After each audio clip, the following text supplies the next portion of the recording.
আজ তোমাদের ভার্চুয়াল ক্লাসে একটা ইংরেজি কবিতা নিয়ে উপস্থিত হয়েছি।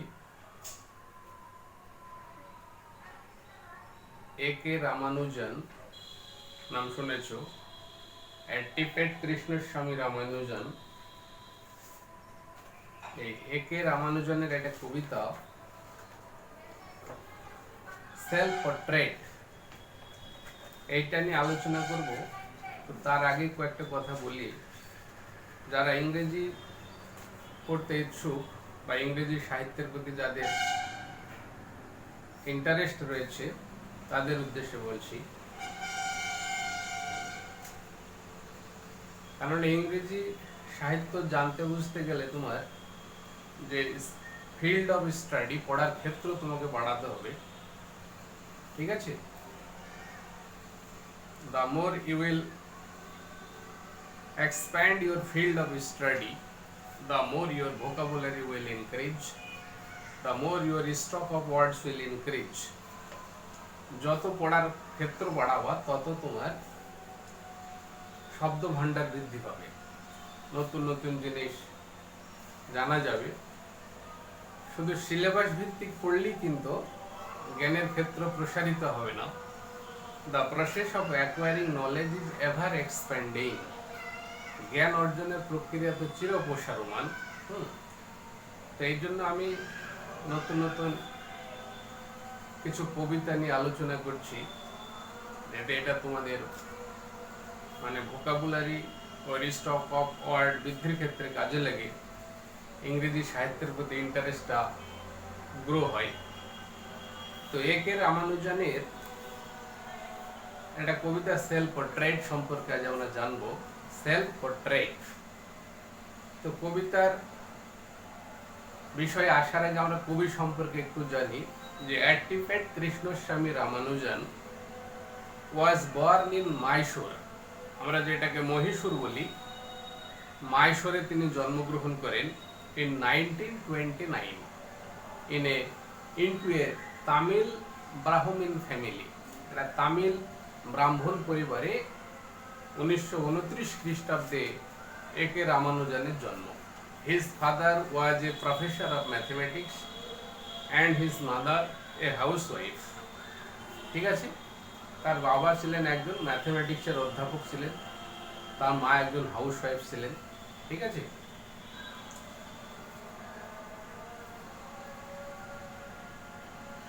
দ্য মোস্ট ইম্পর্ট্যান্ট থিং, সবচেয়ে গুরুত্বপূর্ণ বিষয় যে A K Ramanujan was born in a multilingual family. Multilingual family where Tamil, Kannada and English were spoken. একটা বহুভাষিক পরিবার, মানে অনেকগুলো ভাষায় সেই পরিবারের কালচার ছিল। এরকমের একটা মাল্টিলিঙ্গুয়াল ফ্যামিলিতে এ কে রামানুজনের জন্ম হয়েছিল। তামিল, কন্নড় অ্যান্ড ইংলিশ, এই তিনটি ল্যাঙ্গুয়েজ তাদের কথাবার্তা কমিউনিকেশন হতো। কিন্তু তো A K Ramanujan was an Indian poet, writer, translator, philologist and dramatist. Multifaceted personality or prolific writer, innovative author. তিনি একাধারে কবি ছিলেন, একাধারে লেখক ছিলেন, তিনি একজন অনুবাদক ছিলেন, ভাষাবিজ্ঞানী ছিলেন, ফিলোলজিস্ট, এবং সর্বোপরি হি ওয়াজ এ ড্রামাটিস্ট। তিনি নাট্যকার ছিলেন, কিছু নাটকও রচনা করেছিলেন। In 1962 সালে he was appointed as a lecturer to the University of Chicago in USA. মার্কিন যুক্তরাষ্ট্রে চিকাগোর ইউনিভার্সিটিতে তাকে মানে অ্যাপয়েন্টমেন্ট দেওয়া হয়েছিল। Since then he spent his life in the USA. তারপর থেকে তিনি সারা জীবনটা আমেরিকাতে কাটিয়ে দিয়েছিলেন, till his death, মৃত্যু পর্যন্ত। তাহলে হিজ নোটেড পোয়েমস, তার কতগুলো মানে উল্লেখযোগ্য কবিতা, যেমন আছে তোমার দ্য স্ট্রাইডার্স, রিলেশনস, দ্য ব্ল্যাক হেন, দ্য ব্ল্যাক হেন, সেলফ পোর্ট্রেট। এই সমস্ত উল্লেখযোগ্য কিছু কবিতার নাম বললাম। এর মধ্যে আমরা একটা কবিতা নিয়ে এখন আলোচনা করব, সেলফ পোর্ট্রেট। সেলফ পোর্ট্রেট মানে তোমার স্বচিত্র। এখানে এর আগেও তোমাদের বলেছি, the title of any Literary art or composition may be compared to the signboard of a shop, just as the signboard of the shop indicates its goods, contents or commodities, so as the title of any literary art or composition indicates its contents or subject or theme. সেজন্য it is said that the title of any literary art or composition is just like the mirror of the theme or content. একটা দোকানের সাইনবোর্ডের সঙ্গে আমরা গল্প সাহিত্যের বা যে কোনো সাহিত্য রচনার যে শিরোনাম টাইটেল সেটা তুলনা করা যেতে পারে। সাইনবোর্ড দেখে যেমন দোকানের কি কি জিনিসপত্র সামগ্রী পাওয়া যায় সে সম্পর্কে জানা যায়, তো ঠিক সেই রকমভাবে যে কোনো সাহিত্য রচনার শিরোনাম দেখে বিষয়বস্তুর মোটামুটি একটা আভাস পাওয়া যায়। তো এখানে সেলফ পোর্ট্রেট, এটা যে টাইটেল এই কবিতার, this is a single sentence poem. Single sentence poem, এটা হচ্ছে লং সিঙ্গেল সেন্টেন্স পোয়েম, এটা বড় দীর্ঘাকার একটা সেন্টেন্সের একটা কবিতা। Self portrait without any rhyme scheme or metre or rhythm. এই কবিতায় কোনো ছন্দ নাই, কোনো তোমার রাইম স্কিম নাই, হ্যাঁ, এই ধরনের একটা এক লাইনের একটা সেন্টেন্সের একটা কবিতা, সেলফ পোর্ট্রেট। তো এখন কোয়েশ্চেন এসেছে যে what is mean by portrait? What does the word portrait means? Portrait, তাহলে portrait means the painting of a person, portrait means the photograph of a person, portrait means the drawing of a person, or portrait means the engraving of a person। তাহলে কোনো ব্যক্তির একটা ছবি, photograph, drawing, এইগুলিকে আমরা portrait বলছি। আর self means on, নিজস্ব। তাহলে সেলফ পোর্ট্রেট মানে নিজস্ব পোর্ট্রেট, প্রতিকৃতি, নিজের মানে প্রতিচ্ছবি, নিজের চিত্র, এরকম একটা লিটারাল মিনিং যদি করি তাহলে সেলফ পোর্ট্রেটের অর্থ হচ্ছে স্বচিত্র। হ্যাঁ, যেমন স্বচিত্র আমাদের এপিক যেমন আমরা ব্যবহার করি ভোটাধিকার প্রয়োগ করার জন্য, তাহলে epic, electors photo identity card, যেটা এপিক, এটা হচ্ছে আমাদের একটা সচিত্র পরিচয়, তাই না? ছবি সহ এটা একটা আমাদের আইডেন্টিটি কার্ড, সচিত্র পরিচয় পত্র এপিক। তো এখানে সেলফ পোর্ট্রেট মানে সচিত্র, নিজের পরিচয়, আইডেন্টিটি বহন করবে, এরকম কিছু একটা বোঝাচ্ছে তোমার সেলফ পোর্ট্রেট। তো এই কবিতায় মানে লাইন বা লাইন যদি আমরা টেক্সটটাকে একটু পড়ি, আগেই বলেছি যে এটা সিঙ্গেল সেন্টেন্স পোয়েম। টেক্সটটা দেখো, এখানে আমি পড়ছি, তারপরে এটার আমি মানে লাইন বাই লাইন অ্যানালাইসিস করবো আর কি। বলছে I resemble everyone, this is the opening line of the sentence or starting line of the sentence, starting lines of the poem. এই কবিতার মানে প্রথম লাইন হচ্ছে তোমার I resemble everyone. Resemble means have a similar appearance or have some similar qualities, মানে একই রকমের অবয়ব, একই রকমের আকৃতি, চেহারা, একই রকমের কিছু গুণাবলী থাকা, সদৃশ হওয়া, হ্যাঁ, বা সাদৃশ্য থাকা, সেটাকে আমরা রিজেম্বল বলি। তাহলে আই রিজেম্বল এভরিওয়ান বলছে প্রত্যেকের সঙ্গে আমার সাদৃশ্য রয়েছে, প্রত্যেকের অনুরূপ আমি, বাট মাই সেলফ, আমি ছাড়া। বাট, এখানে বাটটা প্রিপোজিশন হিসেবে ব্যবহার করা হয়েছে। বাট মিনস এক্সেপ্ট, ছাড়া। তাহলে এখানে I resemble everyone but my self, আমি ছাড়া প্রত্যেকের সঙ্গে আমি সাদৃশ্য বহন করে চলি। অ্যান্ড সামটাইমস সি, এবং মাঝে মাঝে দেখি, in shop Windows, despite the well-known laws of optics, the portrait of a stranger। তাহলে এখানে বলছে যে সামটাইমস মাঝে মাঝে সি দেখি, কোথায় দেখি? ইন শপ, দোকানে, উইন্ডোজ, জানলাতে। কি দেখি? The portrait of a stranger, একজন অপরিচিত ব্যক্তি, একজন আননোন পারসন, আননোন ইন্ডিভিজুয়াল, তার একটা পোর্ট্রেট আমি দেখি।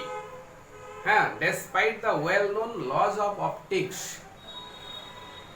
Optics, OPTICS. Optics means the scientific study of sight, scientific study of light, যেটাকে আমরা আলোক বিজ্ঞান বলি, বা দৃষ্টিবিদ্যা, দৃষ্টি সংক্রান্ত বিজ্ঞান, সেটাকে আমরা অপটিক্স বলি। তো এই অপটিক্স সংক্রান্ত বিষয়ে আমি যথেষ্ট অবগত, যথেষ্ট জ্ঞানের অধিকারী বা তথ্যের অধিকারী থাকা সত্ত্বেও বলছে দোকানে, জানলাতে মাঝে মাঝে আমি অন্য লোকের পোর্ট্রেট, অন্য লোকের মানে চিত্র, ফটোগ্রাফ দেখি, ডেট আননোন, এবং সেটা ডেট, তারিখও কিন্তু আননোন, অজানা, জানা নেই। Often signed in a corner, এবং এক কর্নারে এক পাশে দেখি সাইন মানে সিগনেচার করা আছে, having a signature. Often signed in a corner by my father, আমার বাবার দ্বারা স্বাক্ষরিত। তাহলে এটাই কবিতার মানে লাস্ট লাইন আর কি, by my father, often signed in a corner by my father. এটা হচ্ছে একটা খুবই সংক্ষিপ্ত একটা কবিতা, কিন্তু এর একটা মানে খুব ভালো একটা অর্থ আছে। তাহলে এটা আমরা যদি ওপেনিং মিনিং করি, মানে একটা লিটারাল মিনিং, যে আমি নিজের ছাড়া প্রত্যেকের সঙ্গে আমার সাদৃশ্য রয়েছে, এবং আমি দোকানে, জানালায় মাঝে মাঝে মানে অন্য লোকের, অপরিচিত অন্য কোনো ব্যক্তির মানে পোর্ট্রেট দেখি। যদিও দেখার বিষয়ে আমার যথেষ্ট মানে সক্ষমতা আছে, বা দৃষ্টিশক্তি সংক্রান্ত বিদ্যায় আমার যথেষ্ট দক্ষতা আছে, নলেজ আছে, তবুও দেখার বিষয়ে যেন ভুল হয় না, ভ্রান্তি হয় না। মানে দোকানে, জানালায় যে পোর্ট্রেট দেখি, সেটা হচ্ছে অপরিচিত কোনো স্ট্রেঞ্জার, আগন্তুকের জন্য কোনো পোর্ট্রেট, এবং সেই পোর্ট্রেটের নিচে দেখা যাচ্ছে এক কর্নারে আমার বাবার সাইন করা আছে, সই করা আছে। তাহলে এটা হচ্ছে কবিতার তোমার একটা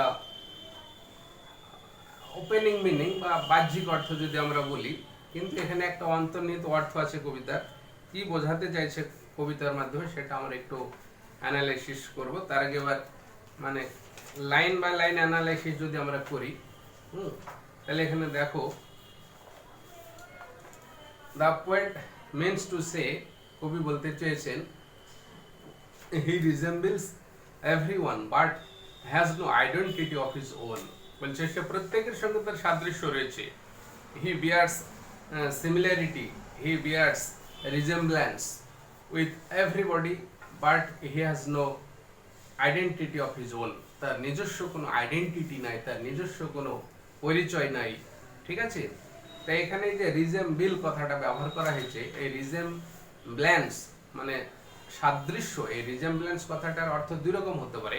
হ্যাঁ, resemblance either refers to the trends, এটা ট্রেন্ডস, TRENDS, ট্রেন্ডস মানে একটা ধারা, একটা প্রবণতা, একটা ধারাকে বোঝাতে পারে। Resemblance either refers to trends which tend to make people look like each other or interest in materialistic things, পার্থিব জিনিসের প্রতি একটা ইন্টারেস্ট, এটাকে বোঝাতে পারে তোমার রিজেম্বলেন্স। আর একটা হতে পারে যে একটা কোনো ট্রেন্ডস, একটা ধারা, যে ধারা মানুষকে অন্যের মতো করে দেখায়, মানে প্রত্যেকে নিজেকে নিজের জায়গাতে বসাতে চায় না, নিজের জায়গাতে অন্যকে বসাচ্ছে, অন্যের মানে মতো করে নিজেকে দেখছে, এরকম একটা হতে পারে। The opening line shows that the poet is in a great dilemma. তাহলে এখানে যে starting line of the poem indicates that the poet resembles everyone but himself, so we can tell that the poet is in a great dilemma, great crisis of identity. The poet has been suffering from identity crisis. কবির মানে একটা সংকটের মধ্যে আছে, একটা ক্রাইসিসের মধ্যে আছে। কিসের ক্রাইসিস? ক্রাইসিসটা হচ্ছে আইডেন্টিটির ক্রাইসিস। তার যেন কোনো পরিচয় নাই, তার যেন কোনো মানে আইডেন্টিটি নাই, ঠিক আছে, এরকম একটা বড় ক্রাইসিস। তো এখানে তারপরে বলছে দেখো, হি does not know his identity and is lost among lakhs of others around হিম। এই কবিতাটা আরেকটু বলি তাহলে আরো ক্লিয়ার হয়ে যাবে। যখন তিনি এই কবিতা লিখেন একে রামানুজান, তখন তিনি আমেরিকাতে ছিলেন। আগেই তো বলেছে 1962 সাল থেকে 1993 সাল, 1993 সালে তিনি মানে মারা যান। তো 1962 সাল থেকে তিনি একদম মৃত্যু পর্যন্ত আমেরিকাতে ছিলেন দীর্ঘ সময়। হ্যাঁ, আমেরিকাতে একটা বিদেশি প্রবাসী হিসাবে তিনি সেখানে থাকতেন। তার ইন্ডিয়ান কালচার, ইন্ডিয়ান মানে হোমল্যান্ড, মানে দেশের প্রতি তার একটা মানে ভালোবাসার টান, একটা মানে যে ন্যাশনালিজম, সেই জিনিসটার যথেষ্ট তিনি অভাব বোধ করেছিলেন। এবং আমেরিকা একটা নতুন জায়গা, নতুন মানে দেশ, সেখানে গিয়ে তিনি একটা আইডেন্টিটি ক্রাইসিসে ভুগছেন। সেখানে সব কিছুই নতুন, তার মানে নিজের তার পরিচিত কোনো কিছুই তিনি পাচ্ছেন না। তার যেন কোনো সেখানে আইডেন্টিটি নাই, কোনো পরিচয় নাই। এইরকম একটা পরিস্থিতির মধ্যে দিয়ে তিনি কবিতাটা লিখেছিলেন। তার জন্যই তিনি বলছেন যে he does not know his own identity and he is lost among lakhs of others around him. সে তার নিজস্ব পরিচয় নেই, আইডেন্টিটি নাই, এবং লক্ষ লক্ষ অন্যান্য মানুষের মধ্যে সে নিজেকে যেন হারিয়ে ফেলেছে। নেক্সট, তারপরে তিনি বলতে চাইছেন যে he says that sometimes while in shop windows he sees the portrait of a stranger in himself, though he knows all the well known laws of optics. যেহেতু দৃষ্টিশক্তি সংক্রান্ত বিজ্ঞান বা আলোক বিজ্ঞানে তার যথেষ্ট মানে ধারণা রয়েছে, এই ধারণা থাকা সত্ত্বেও মানে কোনো দোকান বা মানে উইন্ডোতে, জানালাতে সে যেন অন্য কোনো স্ট্রেঞ্জার, আগন্তুককে দেখতে পাচ্ছে নিজের স্থলে, নিজের মধ্যে সে অন্য কোনো স্ট্রেঞ্জারকে দেখতে পাচ্ছে। এটাই মানে তার একটা বড় ক্রাইসিস, তার কোনো আইডেন্টিটি নাই। হ্যাঁ, নিজেকে সে যেন দেখতে পাচ্ছে না, যদিও তার দেখার ব্যাপারে বা দৃষ্টিশক্তির ব্যাপারে তার যথেষ্ট মানে দক্ষতা রয়েছে, যথেষ্ট জ্ঞান রয়েছে। হ্যাঁ, তবু সে নিজের মধ্যে নিজেকে না দেখে অন্যের একটা প্রতিবিম্ব, অন্যের প্রতিচ্ছবি, পোর্ট্রেট সে দেখতে পাচ্ছে। ঠিক আছে, তাহলে এখানে বলতে চাইছে in a general sense the word shop, এখানে শপ শব্দটা সেই চৌপি শপ মানে জেনারেলি আমরা দোকান বলি আর কি। তাহলে in a general sense the word shop refers to an ordinary shop, একটা সাধারণ দোকানকে বোঝাতে পারে জেনারেল সেন্সে, সাধারণ অর্থে। But in the deeper sense, কিন্তু একটা গভীরতর অর্থ যদি আমরা দেখি, but in the deeper sense it symbolize capitalism spread by America. তাহলে আমেরিকা যে মানে ধনতন্ত্রে বিশ্বাসী, আমেরিকার অর্থনীতি যে পুঁজিবাদের উপরে প্রতিষ্ঠিত, যে পুঁজিবাদকে তারা মানে প্রসারিত করতে চাইছে, সেই ক্যাপিটালিজমকে হয়তো ইঙ্গিত করছে, ক্যাপিটালিজমকে হয়তো বোঝাচ্ছে এই সব শব্দটার মাধ্যমে। সব শব্দটার মাধ্যমে হচ্ছে ক্যাপিটালিজমকে বোঝানো হচ্ছে।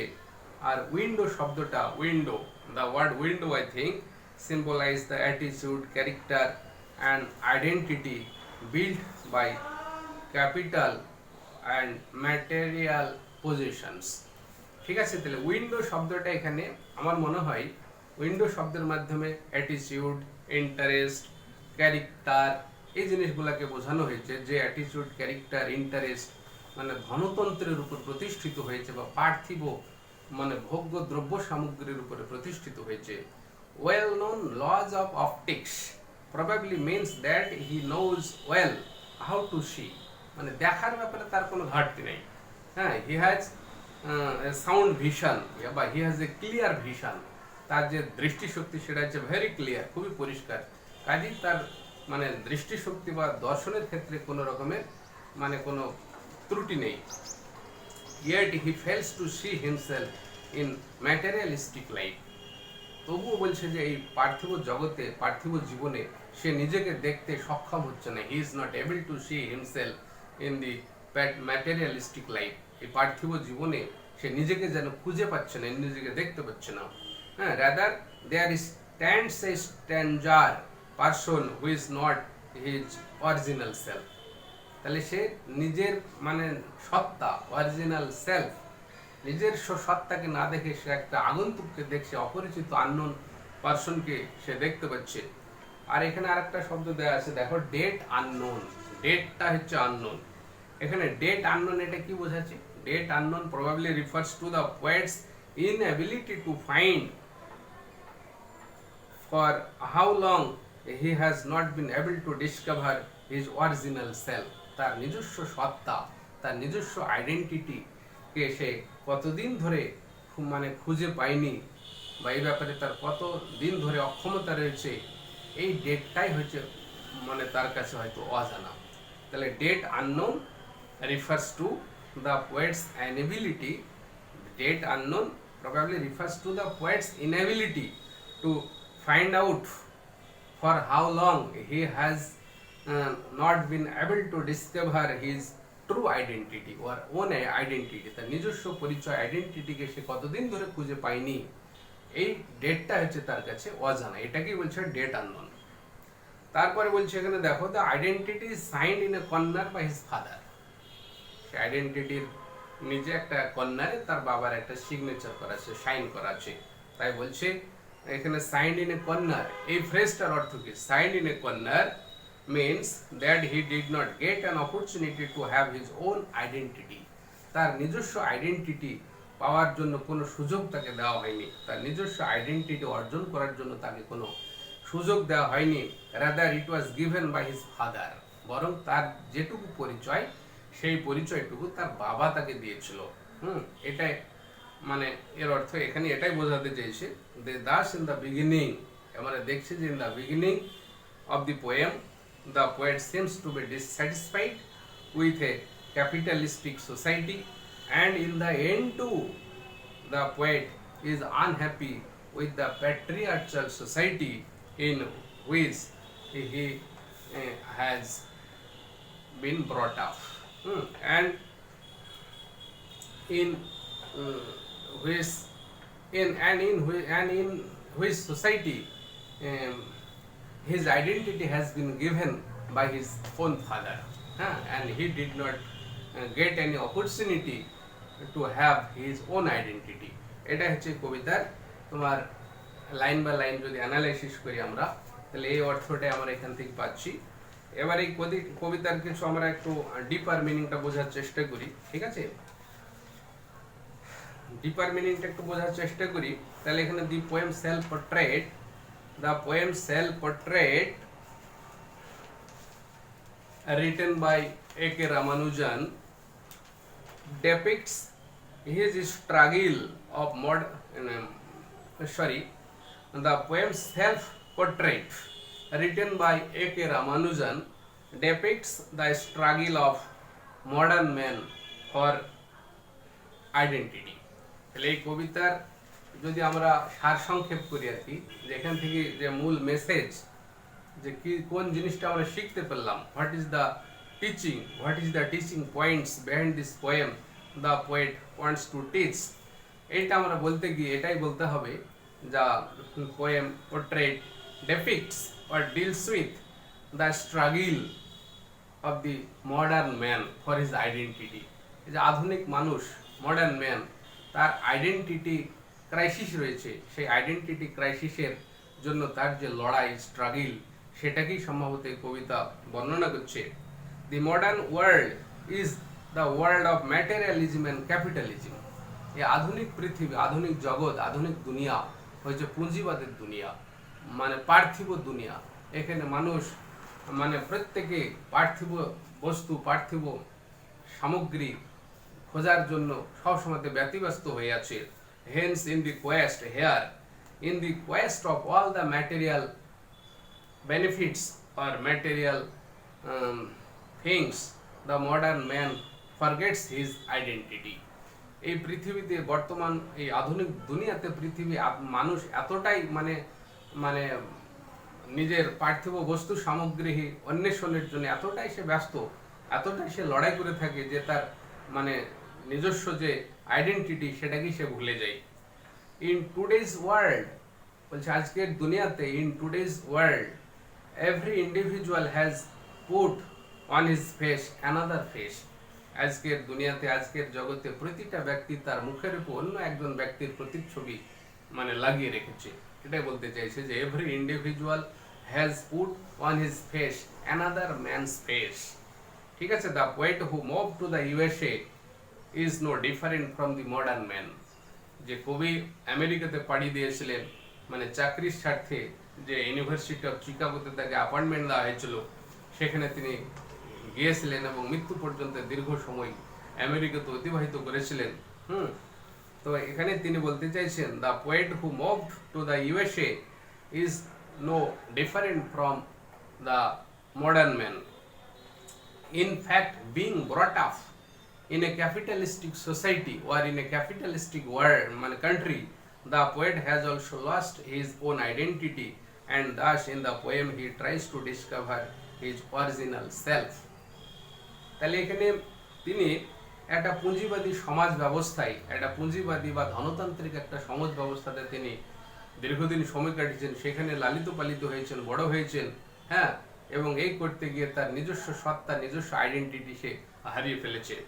আই থিঙ্ক, আমি মনে করি, the poet is trying to belittle the western culture through his short poem.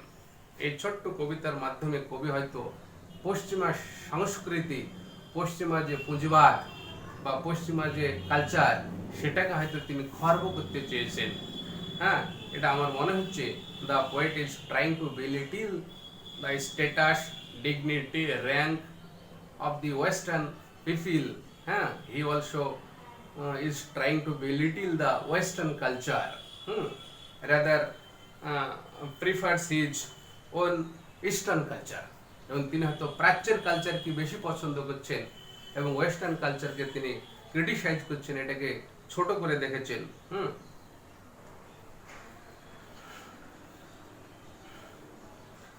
However, in the end, এবং সব শেষে, he attacks the patriarchal society of the East by describing that his identity was given his father.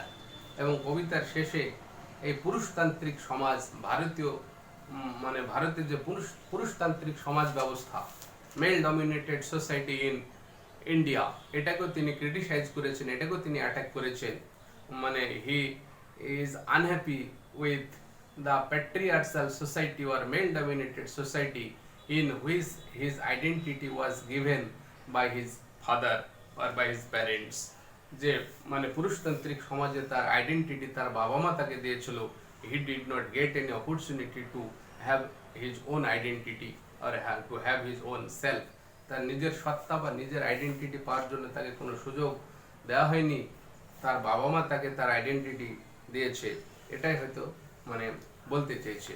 হ্যাঁ, তো পরিশেষে আরো কয়েকটা কথা বলি, যে একে রামানুজনসের আরো অনেক কবিতা আছে তোমার, তাহলে একে Ramanujan's poetry reflects a touch of humanity. হ্যাঁ, এই কবিতা আমরা মানবিকতার স্পর্শ খুঁজে পাই। হ্যাঁ, হি ওয়াজ এ হিউম্যানিটেরিয়ান অ্যান্ড ফিলান্থ্রোপিস্ট। তাহলে ইন ইন্ডিয়ান ইথোস খুঁজে পাই, Indian ethos and culture. Despite he stayed in America, he never forget his motherland, mother country, native land. ঠিক আছে, যদিও তিনি আমেরিকাতে দীর্ঘদিন ছিলেন, তবুও বলছে যে he never forgot his own motherland, his own native country, তার নিজের পিতৃভূমি বা নিজের জন্মভূমিকে সে তিনি কখনোই ভুলেননি। He always lived in the reminiscence of Indian culture. ভারতীয় সংস্কৃতির স্মৃতিচারণা করেই তিনি বেঁচেছিলেন। His poems prove that he was pulled by his culture, motherland again and again. তাহলে এই কবিতা থেকে আমরা প্রমাণ এটাই পাচ্ছি যে তার দেশের প্রতি তার অগাধ ভক্তি, ভালোবাসা ছিল, দেশের কালচার, দেশের সংস্কৃতি এর প্রতি তার একটা আকর্ষণ ছিল, এর জন্য তিনি খুব মনে মনে কষ্ট পেতেন। দেশের প্রতি তার যে জাতীয়তাবোধ, সেটাই কবিতা থেকে আমরা বুঝতে পারছি। ঠিক আছে, তাহলে আলোচনা আমি এখানেই শেষ করব। ভিডিওটা প্রথম থেকে শেষ পর্যন্ত না টেনে দেখার জন্য আমন্ত্রণ জানাচ্ছি তোমাদের। And now I would like to end my talking. আসসালামু আলাইকুম।